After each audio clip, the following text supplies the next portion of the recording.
Doctor? No problem. Good evening, ladies and gentlemen, and welcome to Don't Tell Mama. Just a few announcements before we start the show. We'd like to let you know that taking of pictures is prohibited. We also like to ask you to please turn off all cell phones, and please no texting. If you could also please keep the aisles as clear as possible for your waiter and performer. Thank you, and enjoy the show. Doctor, your 9:30 Eyal Scherf is here. He's actually here? Mr. Scherf. Send him in. He's ready for you. I'm standing in the shower this morning, just now, and trying to figure out why my therapy stalled. I mean, it can't be that complicated to resolve these things, but there I am, shampooing my hair, thinking it's as hard to resolve therapy as it is to make the bubble stay.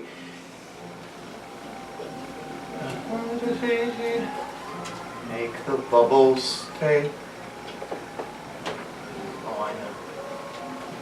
Wait a minute, tell me. Doctor, I know how to get our therapy back on track. Yes. I have an epiphany. Yes. I can say it in 2 words. Yes. Jerry Herman. You mean? Open a new window, open a new door.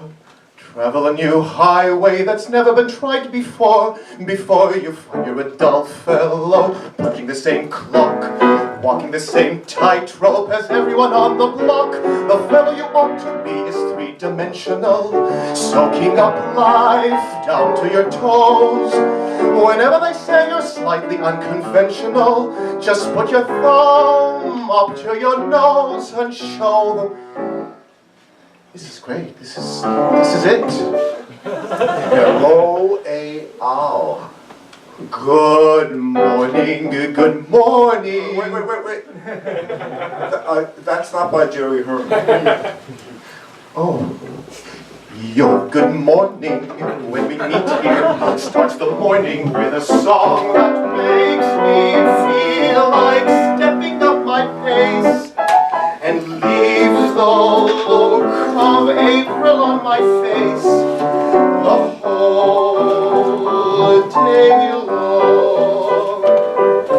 When I wake up on the left side, when I wake up feeling wrong, I only have to know that we will meet to make my world seem beautiful and sweet the whole day long. Oh, and good morning to you, Eyal. Oh, doctor, you make a simple greeting sound like classic rhyme.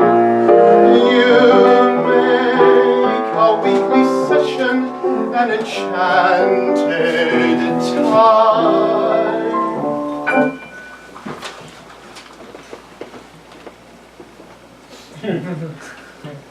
Thank you. And when the evening passes slowly, when the evening lags along, I know that if I wait until the day, I'll see you here and listen to you say, good morning. And your good morning, it lasts the whole day long.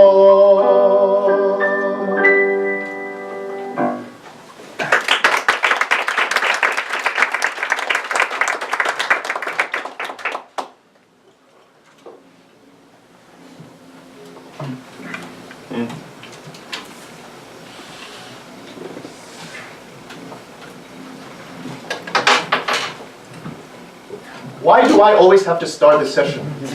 Why did you leave me 5 messages about rescheduling? Well, my father came for a All visit. the way from Israel? Yes, and so with all our activities and things coming up, it was hard to decide where to fit. Hard to decide. Okay. How long was he here for? About a week.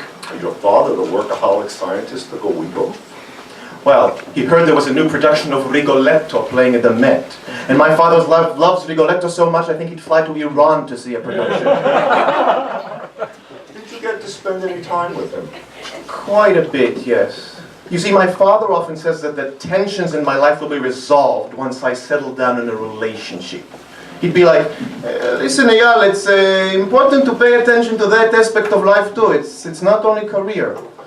But you did settle down in a relationship, doesn't he know that? Well, he knew about Robert, but, you know, he liked him, preferred to think about him as a roommate, but Robert and I are over, so it's a moot point. Robert, a moot point. Yeah, Robert and I are over, and I'm fine with it. So, when Dad was here, we were taking a little walk in the village. He loves the village.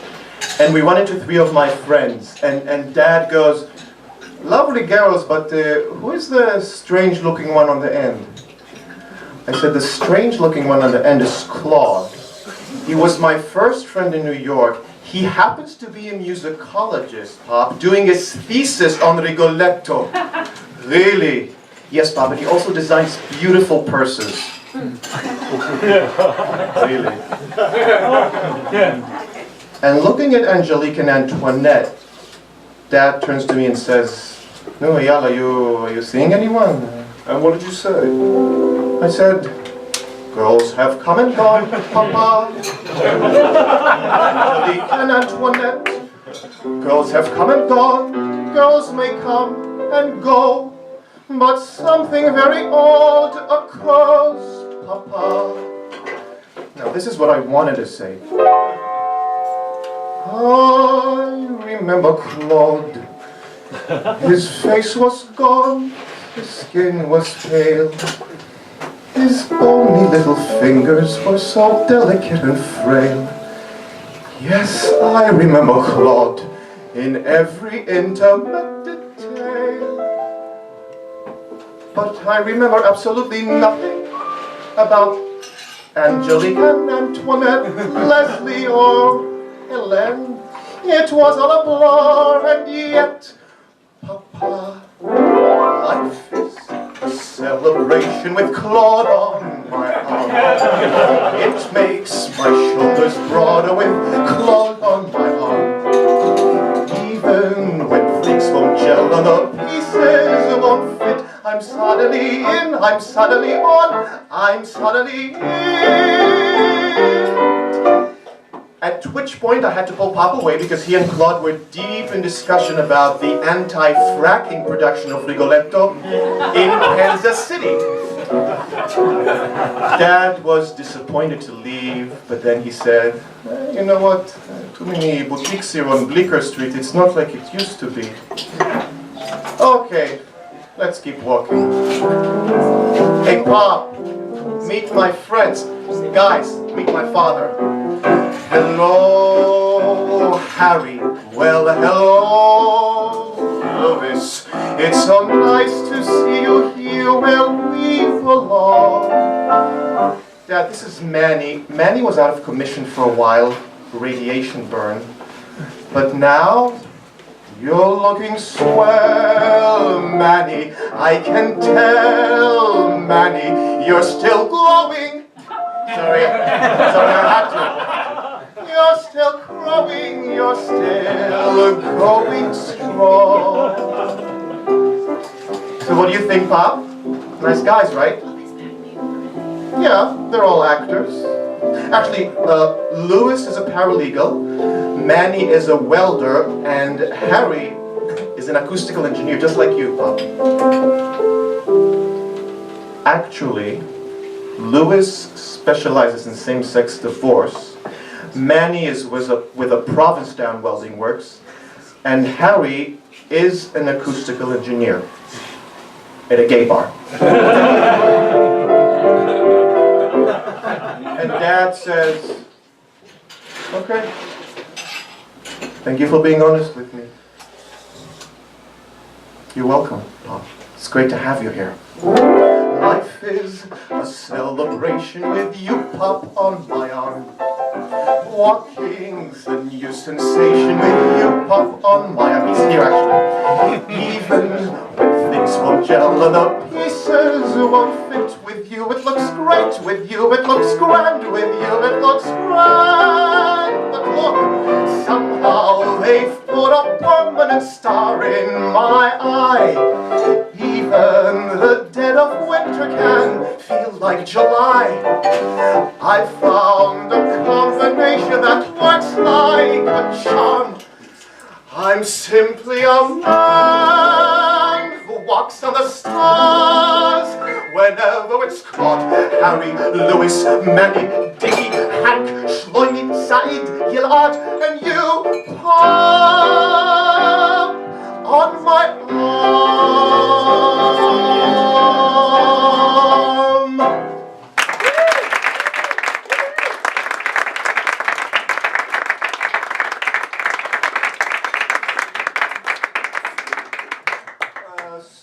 How did he feel about it? He offered to fly them all to Israel to meet his friends. Oh, and how did your friends feel about it? I'll bring them all in one by one next week. You can ask. Why didn't you bring your father? I tried several times to get him to come to meet you, but he will never, ever, ever, ever agree to come into this room. Why? Because that would be an indication that he's even willing to entertain the idea that therapy is of any help whatsoever. Tim Tum Kazeh. Such stupidity. You know what your problems are, you know how to solve them. Let's talk about your friends. You want to meet my friends? No. I was just wondering how do you meet all these different people? I'm sorry, what? I said, how do you meet all these different people? I meet quite a few of them at the Alternative Lifestyle Synagogue. I met one last Friday, actually. Tell me about it. Well, the way it works at the Alternative Lifestyle Synagogue, they have a 2-hour service followed by a schmoozing session. When the schmoozing session starts, I'm always like, how much time? How many people? Who can I talk to first? How much time do we have before everybody goes across the street to the sushi place? And last Friday, I started talking to this guy who had recently arrived from Poland. A very articulate guy. I mean, the combination of his Polish and the attempt at the standard American made his L's and R's sound really cute. He was wearing a button-down, a Brooks Brothers button-down, through which I could see a wife beater. At which point, it was like I was standing in front of the Jewish Stanley Kowalski. Yeah, I could immediately hear that cry, Eya!